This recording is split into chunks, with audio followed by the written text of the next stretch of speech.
Hello guys and welcome back to best car pics.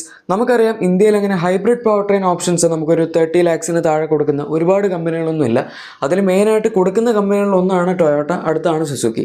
And ഇപ്പോഴത്തെ സാഹചര്യത്തിൽ നമ്മുടെ Suzuki ഉപയോഗിക്കുന്നതും ടൊയോട്ടയുടെ ഹൈബ്രിഡ് സിസ്റ്റംസ് തന്നെയാണ്. പക്ഷേ അതിലൊരു മാറ്റമാണ് ഇനിയിപ്പോൾ വരാൻ പോകുന്നത്. നമുക്കറിയാം ഇപ്പോൾ ഏറ്റവും അഫോർഡബിൾ ആയിട്ട് നമുക്ക് വാങ്ങാൻ പറ്റുന്ന ഒന്നെങ്കിൽ ഗ്രാൻഡ് വിറ്റാര അല്ലെങ്കിൽ ഹൈ റൈഡർ, അതും അല്ലെങ്കിൽ നമ്മുടെ ഹോണ്ടയുടെ സിറ്റി EHEV ആണ്.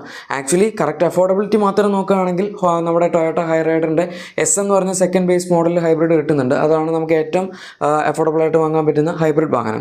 അത് കഴിഞ്ഞാലാണ് പിന്നെ ഗ്രാൻഡ് വിറ്റാരയും അതുപോലെ സിറ്റിയൊക്കെ വരുന്നത്. കമ്പാരിറ്റീവ്ലി അത്യാവശ്യം എക്സ്പെൻസീവ് ആയിട്ട് നിൽക്കുന്ന ഹോണ്ട സിറ്റിയാണ്. പക്ഷേ എന്തായാലും ഇനിയിപ്പം സുസുക്കിയുടെ പുതിയ ഹൈബ്രിഡ് ടെക്നോളജി വരുന്നതോടുകൂടി നമുക്കൊരു ബഡ്ജറ്റ് റേഞ്ചിൽ ഹൈബ്രിഡ് വണ്ടികൾ കൊടുക്കുക എന്നുള്ളതാണ് അവർ ഫോക്കസ് ചെയ്യുന്നത്. അതെങ്ങനെയാണ് എന്നല്ലേ നമുക്ക് ഓൾറെഡി അറിയാം. ഈ പുതിയ ജനറേഷൻ സ്വിഫ്റ്റ് വന്നതിൽ അവരൊരു പുതിയ Z12E എന്ന് പറയുന്ന 3 സിലിണ്ടർ പെട്രോൾ എഞ്ചിനാണ് അൺവെയിൽ ചെയ്തത്.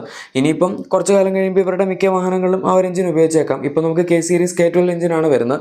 കൃത്യമായിട്ട് പറയുകയാണെങ്കിൽ ഡ്യുവൽ ഇഞ്ചക്ടർ പെർ സിലിണ്ടർ ടെക്നോളജിയൊക്കെയുള്ള K12 N സീരീസ് എഞ്ചിൻസ് ആണ് ഇപ്പോഴത്തെ ഇവരുടെ വാഹനങ്ങളിലെല്ലാത്തിലും വരുന്നത്. അതായത് നമ്മുടെ സ്വിഫ്റ്റ്, ബലേനോ, ഈവൻ ഫ്രോങ്സിൻ്റെ ഏറ്റവും ബേസിക് ആയിട്ടുള്ള 3 വേരിയൻസ്, ഈവൻ വാഗണാറിലൊക്കെ ഒരു എഞ്ചിൻ വരുന്നുണ്ട്, പിന്നെ ഇഗ്നിസിലുണ്ട്. അങ്ങനത്തെ എഞ്ചിൻസ് എല്ലാം തന്നെ ഇനിയിപ്പം മാറി കുറച്ച് കാലത്തിനുള്ളിൽ തന്നെ ഒരു Z സീരീസ് എഞ്ചിൻസിലേക്ക് പോയേക്കാം. പക്ഷേ ഇവർ മെയിനായിട്ട് ഈ ഒരു എഞ്ചിൻ ഡെവലപ്പ് ചെയ്തിരിക്കുന്നത് അവരുടെ ഒരു ബഡ്ജറ്റ് ഹൈബ്രിഡ് സീരീസ് ഡെവലപ്പ് ചെയ്യാനായിട്ടാണ്. ഇപ്പം നമുക്ക് കിട്ടുന്ന ഹൈ റൈഡറിലും അതുപോലെ നമ്മുടെ ഗ്രാൻഡ് വിറ്റാരയിലും ഒക്കെ ഉള്ളത് ടൊയോട്ടയുടെ 1.5 ലിറ്റർ TNGA സീരീസിന് രണ്ടിൽ വരുന്ന ഒരു സീരീസ് പാരലൽ ഹൈബ്രിഡ് സിസ്റ്റം ആണ്. ഈ സീരീസ് പാരലൽ ഹൈബ്രിഡ് സിസ്റ്റം എന്ന് പറയുമ്പോൾ കുറച്ച് കോംപ്ലിക്കേറ്റഡ് ആയിട്ടുള്ള ഒരു മെക്കാനിസം ആണ്.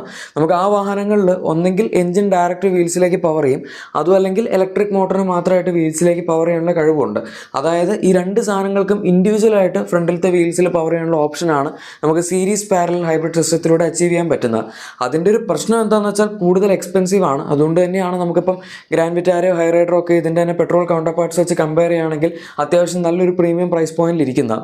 പക്ഷേ അതേസമയം ഇനിയിപ്പം സുസുക്കി കൊണ്ടുവരാൻ പോകുന്നത് സീരീസ് ഹൈബ്രിഡ് സിസ്റ്റം മാത്രമാണ്. ഈ സീരീസ് ഹൈബ്രിഡ് സിസ്റ്റം എന്ന് പറയുന്നതാണ് നമുക്ക് ഏറ്റവും ഒരു അഫോർഡബിൾ റേഞ്ചിൽ, അതുപോലെ തന്നെ ഒരു സിമ്പിളായിട്ടുള്ള ഹൈബ്രിഡ് മെക്കാനിക്സ് ആയിട്ട് പറയാൻ പറ്റുന്നത്. ഈ ഹൈബ്രിഡ് തന്നെ പലതരത്തിലുണ്ട്. അതിലൊന്നാണ് സീരീസ്, അടുത്താണ് പാരലൽ, പിന്നെ വരുന്നതാണ് സീരീസ് പാരലൽ ഹൈബ്രിഡ് സിസ്റ്റം. ഇതിനകത്ത് ഏറ്റവും എക്സ്പെൻസീവ് ആയിട്ടുള്ളത് സീരീസ് പാരലൽ ഹൈബ്രിഡ് സിസ്റ്റം ആണ്. അത് ആ വാഹനത്തിൻ്റെ, അതായത് ആ ഒരു ടെക്നോളജി ഉപയോഗിക്കുന്നതിൻ്റെ കോംപ്ലക്സിറ്റി കൊണ്ടാണ് നമുക്കത് ഏറ്റവും എക്സ്പെൻസീവ് ആയിട്ട് പറയാൻ പറ്റുന്നത്. പക്ഷേ അതിൻ്റെ ഒരു ഗുണം എന്താണെന്ന് വെച്ചാൽ മാക്സിമം എഫിഷ്യൻസി പ്രൊവൈഡ് ചെയ്യാൻ പറ്റുന്ന ഈ പറയുന്ന സീരീസ് പാരലൽ ഹൈബ്രിഡ് സിസ്റ്റത്തിനായിരിക്കും. അതുകൊണ്ട് തന്നെയാണ് നമ്മുടെ ഗ്രാൻഡ് വിറ്റാര, ഹൈ റൈഡർ ഈ രണ്ട് വാഹനങ്ങൾക്കും 27.97 kmpl അടുത്തവർക്ക് ഫ്യൂൽ എഫിഷ്യൻസി ക്ലെയിം ചെയ്യാൻ പറ്റുന്നത്. അത്ര അവർ ക്ലെയിം ചെയ്യുന്നുണ്ടെങ്കിലും ഇപ്പോൾ എൻ്റെ ഒരു ഫ്രണ്ടിന് ഹൈ റൈഡർ ഉണ്ട്, അത് ഹൈബ്രിഡ് ആണ്. ഓൾമോസ്റ്റ് 25 to 30 ഇടയിൽ അവർക്ക് ഈസി ആയിട്ട് ഫ്യൂൽ എഫിഷ്യൻസി കിട്ടുന്നുണ്ട്. അതും സിറ്റി, ടൗണ്, അതുപോലെ ഹൈവേ, അങ്ങനത്തെ ഏത് ഡ്രൈവിംഗ് കണ്ടീഷൻസ് ആണെങ്കിലും അതിൻ്റെ ഫ്യൂൽ എഫിഷ്യൻസി അങ്ങനെ വലിയൊരു പ്രശ്നമൊന്നും വരാറില്ല. അത്യാവശ്യം നല്ല എഫിഷ്യൻസിയാണ് കിട്ടാറുള്ളത്. മാസത്തിൽ ഒരു പ്രാവശ്യം ഫ്യൂൽ ഫില്ല് ചെയ്താലും മതിയാവും, അതായത് ഫുൾ ടാങ്ക് ഫില്ല് ചെയ്താൽ മതിയാവും. പക്ഷേ നമ്മളിപ്പം ഈ ഒരു റേഞ്ചിൽ കിട്ടുന്ന ബാക്കി വണ്ടികൾ എന്ന് പറഞ്ഞാൽ എല്ലാം ടർബോ പെട്രോൾ എഞ്ചിൻസ് ആണ്. ഈ ഹൈബ്രിഡിൻ്റെ ഒരു പ്രശ്നം നമുക്കങ്ങനെ ഭയങ്കര ഔട്ട്റൈറ്റ് ആക്സലറേഷൻ ഒന്നും കിട്ടില്ല. അത് ഈ ഒരു സെഗ്മെൻറ്റിൽ കുറച്ചുകൂടി പ്രീമിയം റേഞ്ചിലേക്ക് പോയി കഴിഞ്ഞാൽ ക്യാമറയിലൊക്കെ അത്യാവശ്യം നല്ല ആക്സലറേഷൻ ഉണ്ട്. പക്ഷേ അത് കിട്ടണമെങ്കിൽ നമ്മൾ അത്യാവശ്യം പൈസയും കൊടുക്കണം. ഇതിപ്പോൾ നമുക്ക് 20 to 30 lakhs റേഞ്ചിൽ കിട്ടുന്ന വണ്ടികളാണല്ലോ. അതുപോലെ തന്നെ നമ്മുടെ ടൊയോട്ടയുടെ ഇന്നോവ ഹൈക്രോസ്, പിന്നെ അത് റീബാറ്റ് ചെയ്ത് ഇറക്കുന്ന മാരുതി സുസുക്കിയുടെ ഇൻവിക്ടോ, ഇത്തരത്തിലുള്ള വാഹനങ്ങളിലൊക്കെ ഹൈബ്രിഡ് പവർ ട്രെയിൻ വരുന്നുണ്ട്.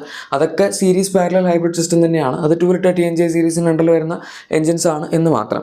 ഇനിയിപ്പോൾ സുസുക്കി ഡെവലപ്പ് ചെയ്യാൻ പോകുന്ന സീരീസ് ഹൈബ്രിഡ് എഞ്ചിൻസ് എന്ന് പറഞ്ഞു കഴിഞ്ഞാൽ അതിൻ്റെ ഒരു പ്രത്യേകത എന്താണെന്ന് വെച്ചാൽ അത് ജസ്റ്റ് ഇലക്ട്രിക് മോട്ടറിന് മാത്രമേ വീൽസിലേക്ക് പവർ കൊടുക്കാൻ പറ്റുള്ളൂ. അല്ലാതെ ഇപ്പോൾ എഞ്ചിൻ വിചാരിച്ചാൽ പോലും അതിന് വീൽസിലേക്ക് പവർ കൊടുക്കാൻ പറ്റില്ല.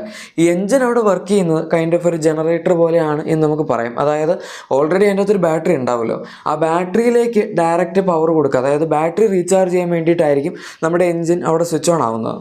അങ്ങനെ നമ്മുടെ ബാറ്ററി റീചാർജ് ആവും, ബാറ്ററി നേരെ ഇലക്ട്രിക് മോട്ടറിലേക്ക് പവർ കൊടുക്കും, ഇലക്ട്രിക് മോട്ടർ നമ്മുടെ വീൽസ് റൺ ചെയ്യും.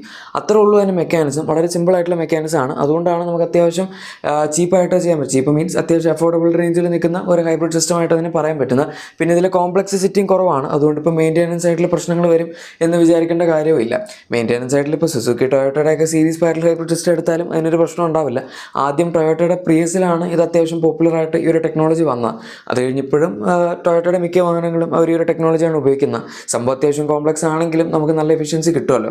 ഇപ്പോൾ സീരീസ് ഹൈബ്രിഡ് എന്ന് പറയുമ്പോഴും എഫിഷ്യൻസി മറ്റതിൻ്റെ അത്ര ഇല്ലെങ്കിലും നമുക്ക് എഫിഷ്യൻസി വളരെ മോശമാണെന്ന് നിങ്ങൾ വിചാരിക്കരുത്. ഇപ്പോൾ ഇത് വരാൻ പോകുന്നത് നമുക്കൊരു ബഡ്ജറ്റ് കാറ്റഗറിയിലാണ്.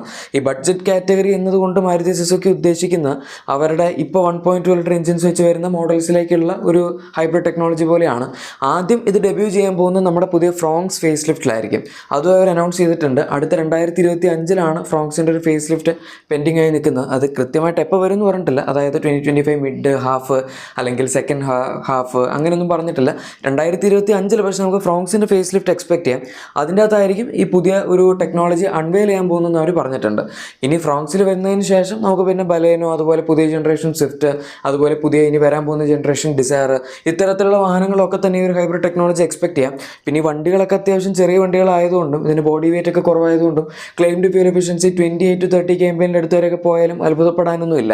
അതെന്തായാലും അത്രയൊക്കെ റിയൽ ലൈഫിൽ നമുക്ക് കിട്ടുകയും ചെയ്യും. കാരണം ഹൈബ്രിഡ് ആണ്, ഒരു ബാറ്ററി പാക്ക് അഡീഷണൽ വരുന്നുണ്ട്. പിന്നെ ഈ ഹൈബ്രിഡ് എഞ്ചിൻസിൻ്റെ ഒക്കെ ഒരു പ്രത്യേകത നമുക്ക് അറിയാൻ പറ്റുന്ന ടൗണിലൂടെ, സിറ്റിയിലൂടെ, അല്ലെങ്കിൽ നല്ല ബ്ലോക്കുള്ള കണ്ടീഷൻസിലൂടെയൊക്കെ ഉപയോഗിക്കുമ്പോഴാണ്. നമ്മുടെ പെട്രോൾ എഞ്ചിൻസും ഡീസൽ എഞ്ചിൻസും ഒക്കെ ആ ഒരു ആസ്പെക്റ്റിൽ കുറച്ച് ഇൻഎഫിഷ്യൻ്റ് ആണ്. പക്ഷേ ഇപ്പോൾ EV ടെക്നോളജി നോക്കുകയാണെങ്കിലും അതുപോലെ ഹൈബ്രിഡ് ടെക്നോളജി നോക്കുകയാണെങ്കിലും ആ ഒരു കാര്യത്തിൽ, അതായത് നമ്മൾ ബ്ലോക്കിൽ കൂടെ അല്ലെങ്കിൽ സ്ലോ സ്പീഡ്സിൽ പോകുന്ന സമയത്ത് നല്ല എഫിഷ്യൻസിയിൽ നമുക്കത് റൺ ചെയ്യാൻ പറ്റും.